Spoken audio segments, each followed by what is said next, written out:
सहारे चले जाएंगे, जीवन की नैया को खेते हुए। कहूँ तुमको चोर तो बोलो क्या करोगे, तो बोलो क्या करोगे। मिलते ही आंखें दिल हुआ दीवाना किसी का।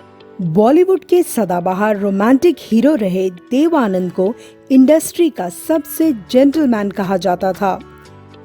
वो केवल अपने काम से काम रखते और इंडस्ट्री की डिप्लोमेसी में ज्यादा शरीक नहीं होते। मेरे चाहने वाले हजार, मेरे चाहने वाले। इसके बावजूद कुछ सितारों से उनके रिश्ते बहुत तनावपूर्ण बने रहे। इसी में से एक थे ट्रेजेडी किंग दिलीप कुमार, जिनसे देव साहब के रिश्ते बहुत अच्छे नहीं रहे। टूटे हुए ख्वाबों ने हमको ये सिखा। आज हम बात करेंगे कि आखिर ऐसा क्या हो गया कि इंडस्ट्री के सबसे बड़े दो दिग्गज एक्टर्स के रिश्तों में हमेशा खटास ही बनी रही। आप बने रहिए हमारे साथ। दिल से तुझको बेदिली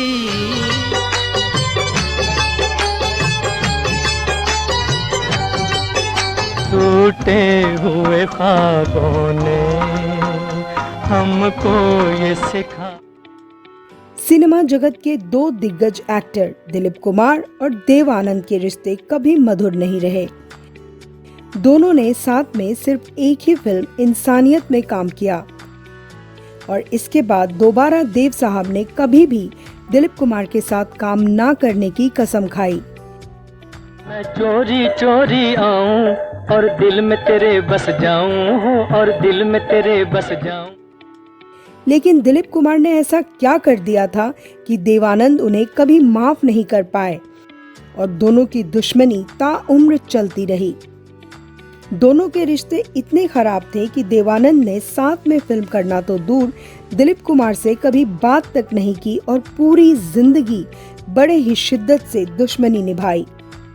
में प्रीत है, होठों पे गीत है।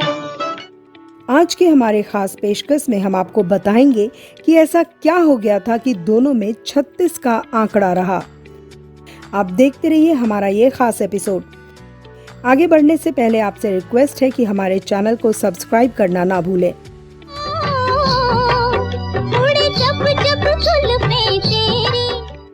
दरअसल ये पूरा वाकया साल 1955 में रिलीज हुई फिल्म इंसानियत के दौर का है। साउथ फिल्म इंडस्ट्री के बड़े निर्माताओं में से एक एस वासन हिंदी सिनेमा में भी बिग बजट की फिल्में बनाने के लिए जाने जाते थे। फिल्म इंसानियत में दिलीप कुमार एक ट्रैजिक हीरो के किरदार में थे, जबकि देव साहब का किरदार एकदम मस्त मौला प्रेमी का था, जिसके हिस्से आखिर में हीरोइन आती है। ये LLB हो फेल, सीखो मुझसे प्यार का खेल। हालांकि दिलीप साहब ने अपने लिए ये किरदार खुद चुना था। हमेशा की तरह फिल्म में दिलीप कुमार ने अपनी जबरदस्त एक्टिंग का बेहतरीन नमूना पेश किया, लेकिन जब फिल्म रिलीज हुई तब सारी वाहवाही देव आनंद लूट गए, जो दिलीप साहब को काफी नागवार गुजरा। और इस फिल्म के बाद ही दिलीप कुमार के अंदर ही अंदर देव साहब के लिए जलन पैदा हो गई। प्यार करने की आई के बेरियों के बेर पक गए। इस दौर की फेमस एक्ट्रेस थी सुरैया, जिनकी खूबसूरती का दीवाना हर कोई था। तो भला दिलीप कुमार कैसे बचे रहते? इसी दौरान दिलीप कुमार और सुरैया एक साथ फिल्म जानवर कर रहे थे। उस दौर में दिलीप कुमार और सुरैया की जोड़ी को सब बेहद पसंद करते थे और उनकी ऑन स्क्रीन केमिस्ट्री के सभी दीवाने थे। ओ दुनिया मेरी तेरे दम से, मैं हूँ तेरी। एक साथ फिल्में करते करते दिलीप साहब सच में सुरैया के दीवाने हो गए और एक बार तो सुरैया को लेकर उनकी नीयत भी बिगड़ गई थी। दरअसल हुआ यूं कि के आसिफ की फिल्म जानवर के एक सीन में सुरैया को पैरों में सांप काट लेता है और दिलीप कुमार को सांप का जहर चूस कर बाहर निकालना था। पहली ही बार में सीन बढ़िया शूट हो गया, लेकिन इसके बावजूद इस सीन को लगातार 4 दिन तक बार बार शूट किया जाता रहा।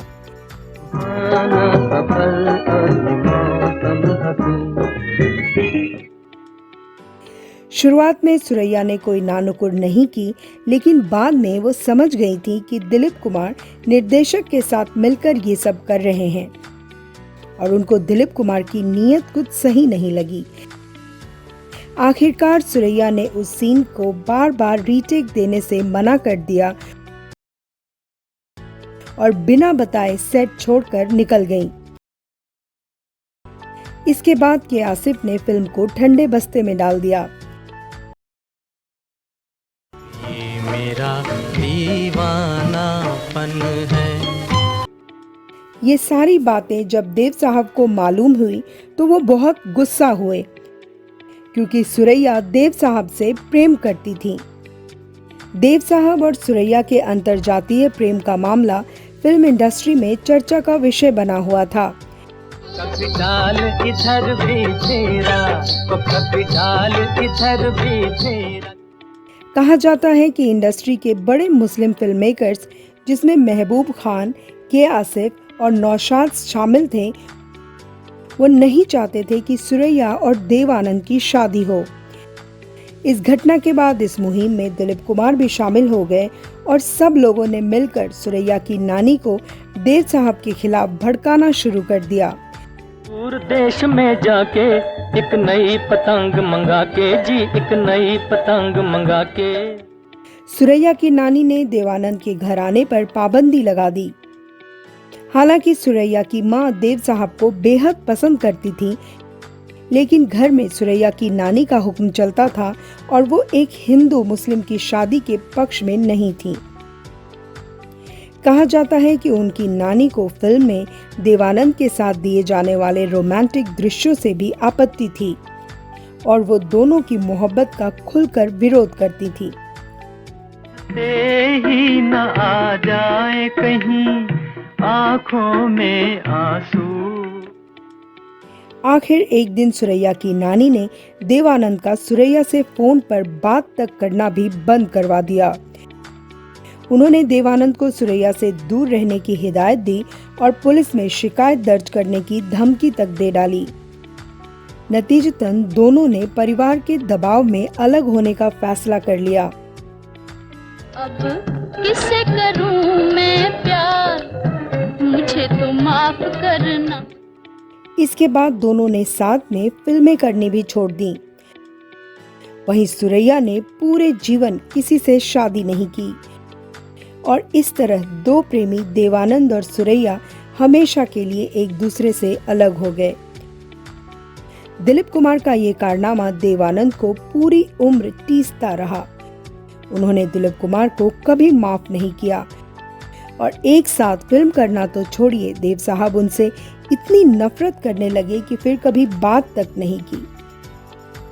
इस तरह देव साहब ने अपनी मोहब्बत की खातिर दिलीप कुमार से पूरी शिद्दत से जिंदगी भर दुश्मनी निभाई। दिल को तेरी ही तमन्ना, दिल को है तुझ। उम्मीद है ये एपिसोड आपको पसंद आया होगा। अगर आपके पास भी कोई किस्सा कहानी है तो हमसे जरूर शेयर करें। चलते चलते आपसे रिक्वेस्ट है कि हमारे चैनल को सब्सक्राइब करना ना भूलें और वीडियो को लाइक भी करें। नमस्कार।